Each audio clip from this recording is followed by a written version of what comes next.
Apa pentingnya perubahan sosial, pembangunan, dan gerakan sosial? Selamat pagi, siang, sore, malam.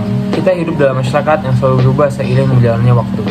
Perubahan ini dipicu oleh pembangunan sosial dan gerakan sosial. Pada kesempatan kali ini, saya, Malatnya Alvandra, dan teman-teman kelompok 11 akan membahas topik menarik tentang perubahan sosial, pembangunan sosial, dan gerakan sosial.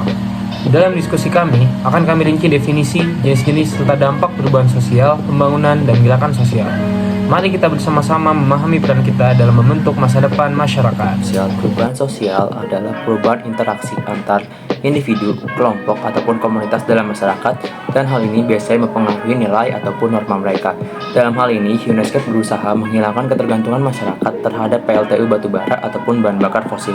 Hal ini dapat menyebabkan perubahan terjadi dalam masyarakat. Seperti halnya dalam penggunaan transportasi ataupun transmisi energi, di mana biasanya masyarakat menggunakan transportasi berbahan bakar fosil yang kemudian diganti menjadi bahan bakar listrik ataupun bahan bakar terbarukan lainnya. Hal ini dapat menyebabkan terjadinya perubahan interaksi dalam masyarakat. Pembangunan sosial sebagai serangkaian aktivitas yang terencana dan melembaga ditujukan untuk meningkatkan standar dan kualitas kehidupan manusia. Pada studi kasus yang kita bawakan, yaitu inisiatif UNESCAP atasi isu kesenjangan pembangunan ASEAN. Pembangunan sosial menjadi poin utama dalam kasus ini. Lebih tepatnya, pembangunan berkelanjutan atau sering juga kita sebut dengan SDGs yang menargetkan isu kemiskinan yang diakibatkan oleh COVID-19 hilang pada tahun 2030 nanti. Gerakan sosial. Gerakan sosial adalah sebuah gerakan yang dilaksanakan secara baik individu ataupun per kelompok ataupun secara massa besar yang tujuannya untuk mengatasi masalah-masalah isu-isu sosial ataupun masalah politik sosial.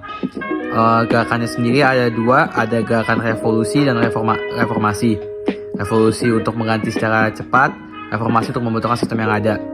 Contoh penerapan gerakan sosial sendiri itu di Filipina dengan people power. Nah, sehingga dari pemahaman yang sudah kita dapatkan, tentunya pasti ada aspek-aspek positif dari perubahan, pembangunan, dan gerakan sosial. Yang pertama, pastinya bisa meningkatkan kesetaraan dan hak asasi manusia, karena melalui gerakan-gerakan sosial akan menaikkan hak-hak sosial juga.